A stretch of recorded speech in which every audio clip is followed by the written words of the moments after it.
In college, I decided to go to a Presbyterian church alone instead of going to the Bible church with all my friends. And that turned out to be a good idea because that Bible church was Steve Lawson's church.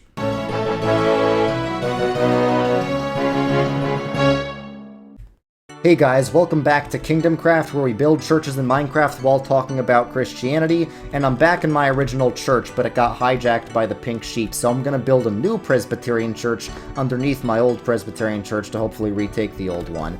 And while I do that, I'm gonna be telling you guys a story of the time I attended Steve Lawson's Bible church. Now this is back when I was in college. Oh, I got shot. I have to hide in whatever this is. Oh, what's this? I didn't build this.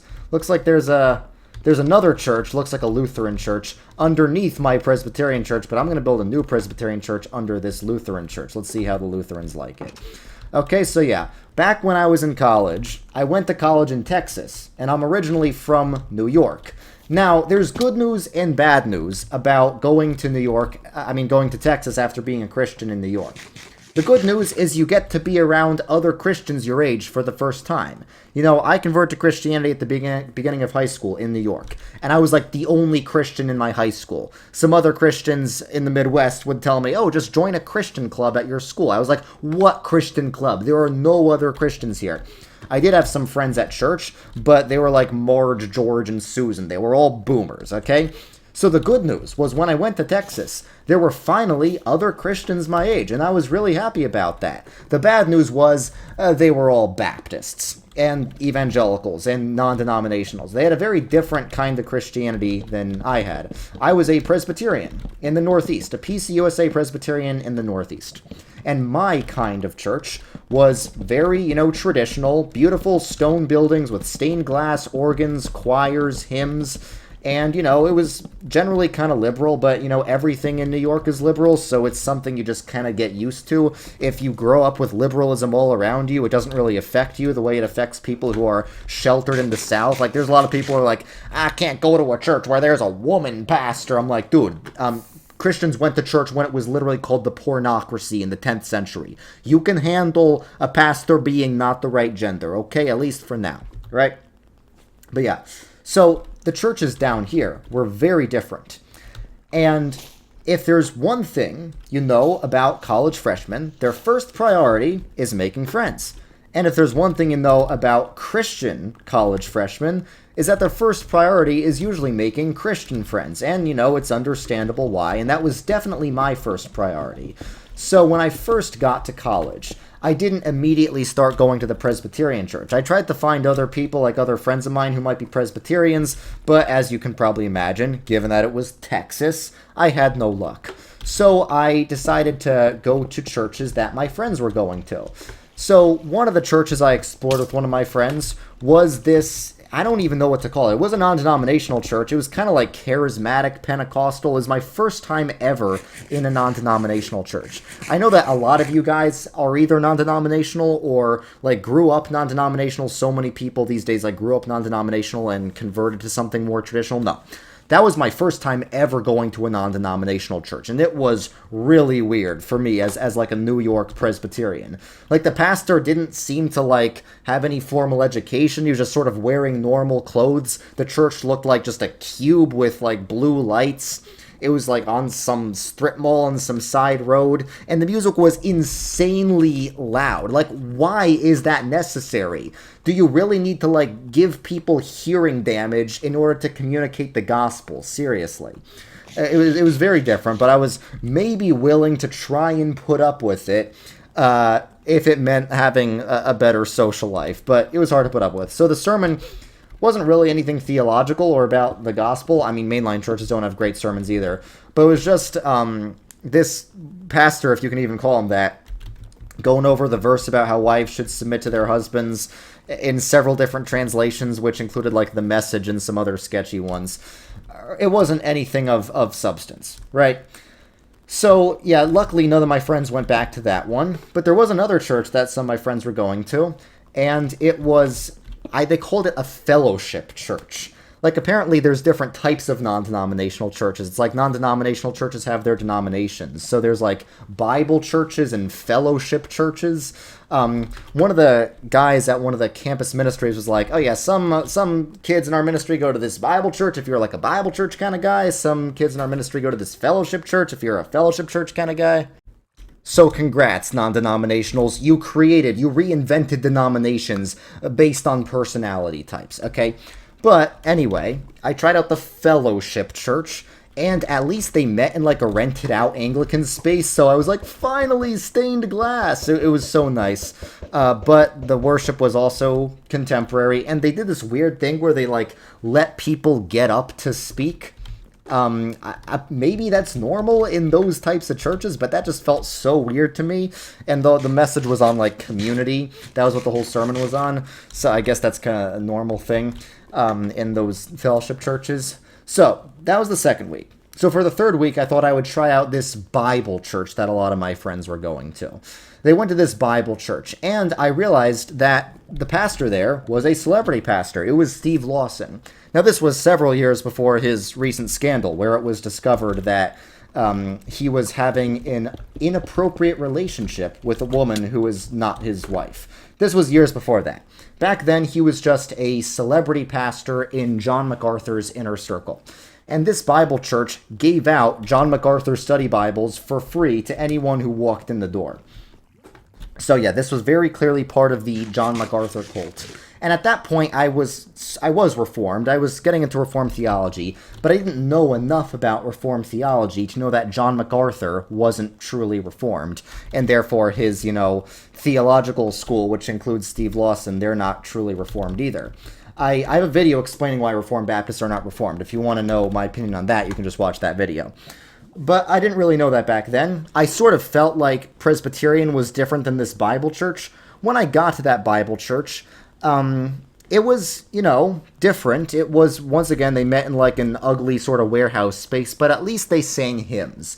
Of all the 3 churches in Texas I had visited so far, the Bible church seemed maybe the most good, all right?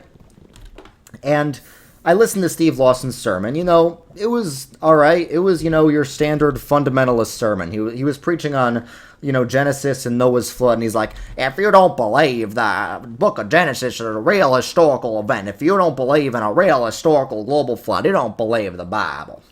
Right, now, I believe in a regional flood. I believe in evolution. If you want to know why I believe in evolution, you can watch my debate with Keith Foskey on that. I answer all your objections. If you want to know why I believe in a regional flood, just look at Gavin Ortland's video or Inspiring Philosophy's video. Do that instead of trying to debate me in the comments, okay? But, yeah, it was standard fundamentalism. And I noticed pretty clearly, yes, this is, maybe a bit better than the crazy sort of charismatic contemporary non-denominational church I had visited a couple weeks back, but it wasn't Presbyterianism. It was completely different. And there were Presbyterian churches in the area, near where I was going to in college. I totally could have gone to one of those. But the problem was that none of my friends were going there. Like I said, in Texas, basically everyone was Baptist or non-denominational. I realized it was kind of the same thing. No one was like Presbyterian or Lutheran or Anglican. Absolutely no one. So I had a difficult choice to make. I had to choose between my social life, between going to church with my friends, and going to a church that I agreed with theologically, going to a church that was of my theological tradition. And it was something I had to pray about for a long time. Do I go to a Presbyterian church alone? Because there was a very good Presbyterian church in the area. It was a big, beautiful, historic church with traditional worship, and also happened to be, traditionally conservative as well. It wasn't like my New York PCUSA church, which struggled a lot with liberalism, which I also have stories about, right? So, do I go to the church I agree with less, where there's a community there? Or do I go to the church I agree with more, where I'm going to be the only one there? Remember, if you're a freshman college student, making friends is very important to you. But looking back, I sort of think at this time in my life, friendship and community was kind of an idol. Because I was basically the only Christian at high school. High school was not fun for me, and eventually, after a bunch of social drama, I had 0 friends in high school. I would always eat my lunch alone behind the school so people wouldn't see me eating alone. It was not fun. Me being Christian wasn't the only reason I had no friends. Part of it was just, social drama, and my school is just a very unfriendly place. But it was definitely a contributing factor. It did definitely mean that once I got kicked out of my high school friend group, there was no getting back up from that because I was just seen as that weird Christian kid. So I did not want a repeat of high school and college. So making friends was very important for me. But I feel like it sort of became an idol. My freshman year of college, all I really cared about was my own social status. And I made the mistake of not being willing to attend the Presbyterian church unless I had friends to go with. So eventually I prayed about it, and it worked out.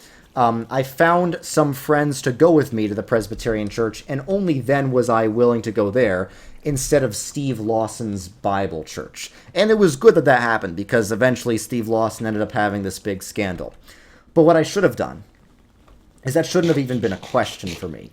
I should have just been loyal to my theological tradition. I should have been loyal to God rather than just trying to go where my friends were going.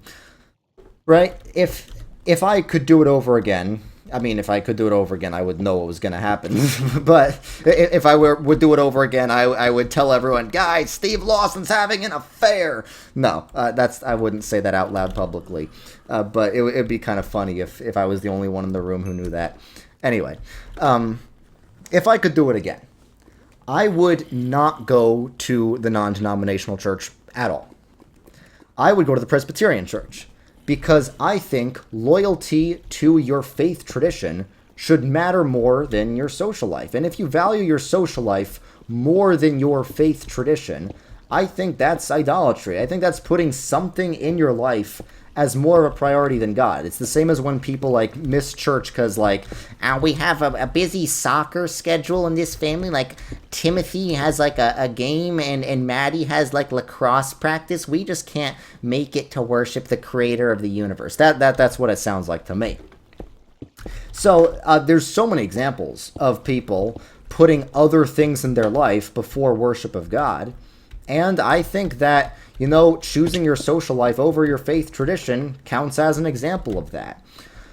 So what I should have done was just attend the Presbyterian church from the beginning. But I guess you could say, because God works all things for good, this experience helped me see why, I actually am a Presbyterian. My whole life of being Christian, as long as I've been a Christian, I've been a Presbyterian. But I didn't really care about denominational differences that much until I experienced something that was just so completely different than my denomination. I didn't really care about my identity as a mainline Protestant that much until I experienced something that was completely different from mainline Protestantism. I didn't really care that much about my identity as a Presbyterian until I saw a type of Christianity that was just so completely different from Presbyterianism. If you're wondering why I'm such a stickler, if you're wondering where my whole shtick started about Reformed Baptists not being Reformed, it started with this experience, with me going to a church that calls itself Reformed, because, the MacArthurite Christianity has always sold itself as Reformed Christianity, but it isn't actually Reformed. Because, the reformers, the Calvinist reformers, all the Calvinist reformers believed in infant baptism. And they believed that, what defines the true church is right administration of the sacraments, which they included infant baptism as part of. The reformers would not have considered John MacArthur Reformed. The reformers would have considered John MacArthur and all of his buddies like Steve Lawson more heretical than the Pope. Now, I'm not saying I consider all of them heretical. I'm saying the reformers would have, so it doesn't really make sense for them to call themselves Reformed. Right? And it also helped awaken me to the fact that so many people who are even supposedly Presbyterian don't really care about the distinctives of the Reformed tradition much, because Steve Lawson, even though he's not only a Reformed Baptist, he's a dispensationalist Reformed Baptist. He is one of the main leaders of Ligonier Ministries, which claims to speak for the entire conservative Reformed world in many ways. So that's what sort of got me on my cage stage high church phase. And I will admit that when I was in my freshman year of college, when I was reacting to all this Texas evangelicalism, I became a lot more silly about high churchness than I am now. If you think I'm bad right now, and I'll admit I'm pretty bad, if you think I'm bad now about tradition and pretty buildings and all that stuff, you should have seen me freshman year of college. It's probably a good thing I didn't really have my YouTube channel back then. What I had was an Instagram account called Redeem Zoomer, which I made so that I could eventually promote my YouTube channel when I made it. And it worked perfectly. But the point is, I had a tough decision to make. Was I going to go to the church of my social life, or was I going to go to church of my theological tradition? Now, I was fortunate. I mean, I don't believe in luck. I'm a Calvinist. Luck is voodoo. I don't believe in that. I was fortunate that I was able to eventually do both, but I shouldn't have waited to do both. When I had to choose, I should have chosen my faith tradition over my social life, and I hope you guys will do the same. Because I get messages from a lot of people saying that they are in a non-denominational church and they identify with something else. They identify as a Presbyterian or a Lutheran or an Anglican, but they stay in this non-denominational church because of the community, man. I just have such a good community. I don't want to leave my community, man. Okay, I have another video about how community can become an idol. I think that's the least viewed video of mine. It's one of my oldest videos from 2022 when I had like 100 subscribers on this channel. But I do think community can become an idol. Yes, community is an important aspect of church, but the word and sacraments are more important than, community and fellowship. The word and sacraments, like I said, that is what defines the church according to the reformers. So finding a church that has the right idea of word and sacrament is more important than finding a church that has a nice community. So if you choose a church with a nice community over a church that you think has the right view of word and sacrament, that is idolizing community. So I would say, if you are a non-denominational and you totally could join a church of the tradition you want to be a part of, and yet you stay in that non-denominational church, I think that's idolatry. If you stay in it for the community. If you agree with non-denominationalism, then by all means, stay in that. I don't know why you would, but, maybe some of you guys could somehow not see how wrong non-denominationalism is. Maybe. I have a video explaining why non-denominationalism is bad. This whole video is basically just me telling you to watch my other videos. Man, I'm such a good salesman, aren't I? Anyway, I'll end this video soon, trust me. I think it's LARPing to identify with the tradition without actually participating in that tradition. So if I had continued to identify as a Presbyterian without actually attending the Presbyterian church, I would have been LARPing. And I see a lot of non-denominationals say, oh, I'm Lutheran, I'm Anglican, because I agree with Lutheranism or Anglicanism. But they're attending a non-denominational church or like a Bible church. That's LARPing. LARPing stands for live action role playing, and I have another video on LARPing that you can watch. I think LARPing is bad because it sort of diminishes the participatory aspect of Christianity. Christianity isn't just about assenting to intellectual propositions. It's about participating in the kingdom of God and participating in these various faith traditions. And I think that sort of gets undermined when you think you can be like a Presbyterian or a Lutheran or Anglican just by agreeing with Presbyterian or Lutheran or Anglican doctrines rather than attending a Presbyterian or Lutheran or Anglican church. The same is true of, whatever faith tradition. Like, I couldn't say I'm a Roman Catholic just because I agree with Roman Catholic dogmas. I'd have to attend the Roman Catholic Church and become catechized and become a member, right? So the same is true of Presbyterians and Lutherans and Anglicans and, whatever else. So, guys, that's my story of attending Steve Lawson's church. It wasn't horrible, but it made me realize it's clearly not Presbyterian, and I needed to be loyal to the Presbyterian tradition. I think you should be loyal to your faith tradition as well.